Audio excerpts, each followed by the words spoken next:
Welcome into the Paul Farrington Show, a reaction to, I'm still trying to collect my thoughts on Kirk Cousins to the Falcons. I just saw the money in it. It's been a crazy day between work and looking at these deals, waiting for Kirk to go somewhere, refreshing the Twitter page over and over again.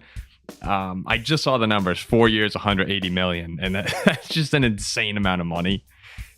We all know the Vikings didn't want to go 3 years, so it makes a little bit more sense, that they couldn't match that.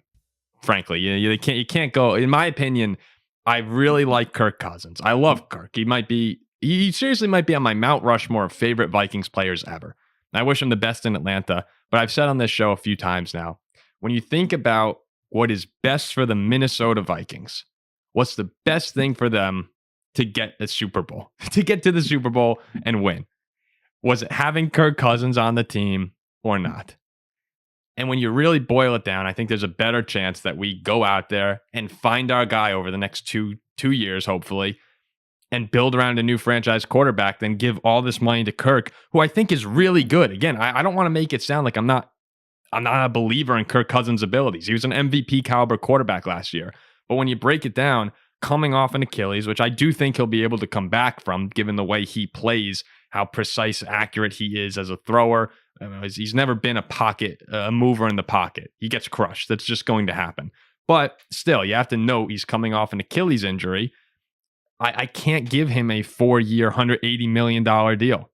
That just feels like we're prolonging the inevitable of moving on from Kirk and then finding our franchise quarterback. So it's a weird feeling where I would have liked to have seen the Vikings sign Kirk to a 2-year deal, and then we can go and get our young quarterback of the future in this draft and do what the Packers have done. And a lot of Packers fans in our comment section have said, hey, why? Like, how does it take you guys this long to realize what we're doing works? And of course, there's a little bit of luck involved in Favre to Rodgers to now what appears to be a star in Jordan Love. So you can't just say it works every time, but there's clearly some success in that formula. And Kirk Cousins would have been a phenomenal guy to groom a young quarterback. It's just one of the best in the business in terms of his skill set, his mind, his approach to the game, the locker room presence that he has. Kirk Cousins would have been the perfect transition into the future. And now would Kirk have wanted to do that? Probably not. I mean, that's why he's in Atlanta right now, and he's got a ton of money, the best negotiator in the history of sports, probably. Kirk, the amount of money he's made in the NFL is just ridiculous. But again, when I think about what's best for the Minnesota Vikings, they have a young team right now, fairly new coach still. Brian Flores, defensive coordinator. The defense is nowhere close to being ready. I know they signed Jonathan Grenard today. They're going to lose Danielle Hunter. The secondary is a disaster. The linebackers, I'm really not. The defense is a disaster in Minnesota. That's the main problem for me. Offense is great between Hawkinson, Jefferson, Addison. It's a great offense to come in for any young quarterback, and that's what's nice is whoever we draft is going to be thrown into an offense. Well, we'll probably get Darnold, and people are going to be upset about that. That was inevitable with the Kirk Cousins move. The fallout of that was we were going to sign someone like Sam Darnold to be the transition quarterback for whoever we wind up drafting. That was going to happen. So we can't be upset about that. Okay. But the defense is a nightmare. So for anyone who's really upset about losing Kirk, we were probably going to be in the same position we've been in for years. It was probably going to be a repeat of last year and the year before that and the year before that, where we are a good team and can compete with a bunch of teams. But are we really going to go on a playoff run? Are we better than San Francisco? I don't think so. Of course, you get in the playoffs, you have a chance. And that's what Kirk gave you. With Kirk Cousins, I do think we were a playoff team. But were we a Super Bowl team? Probably not. You want to roll the dice once you're in the playoffs? I get it. I completely understand the people who say, once you're in, you have a shot. I think it would have been a lot of what we've seen. And it stinks to give up winning. But sometimes in order to win the big game, you have to sacrifice. You're going to have to sacrifice a season or two.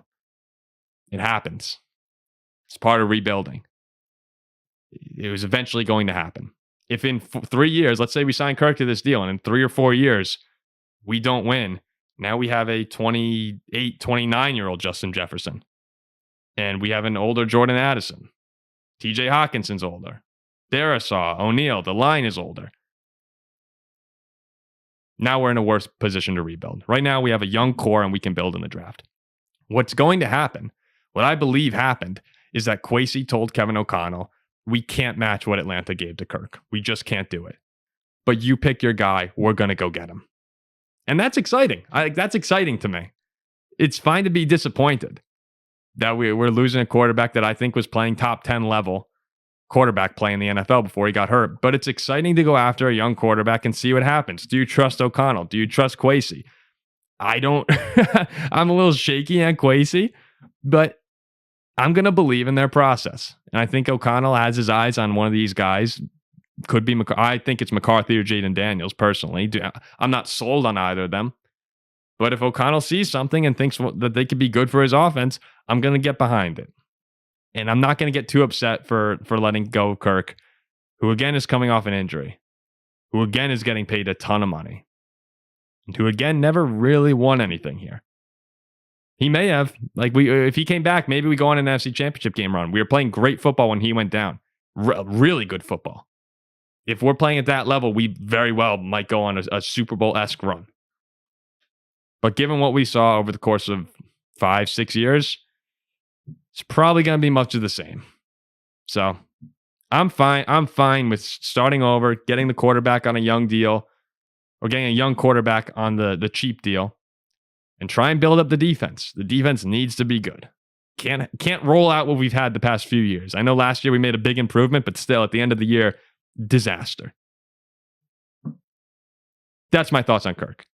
It sucks. It sucks to lose a quarterback you really like to root for, and who is good. But when it comes down to winning, this was the right decision. And I'll stand by that. We'll be back with more later tonight. Ziggy, Zach, Jack, they'll all be here. Just a couple of reactions to some NFC North news from earlier today. That's why I wanted to hop on. We'll see when these come out. It's a busy work day for me, so I just took a couple minutes out of my day to get these reactions done. But rebuilding is not fun. Rolling out Sam Darnold week 1. Oh, God. All right. We'll see you for the bigger reaction later. Thanks.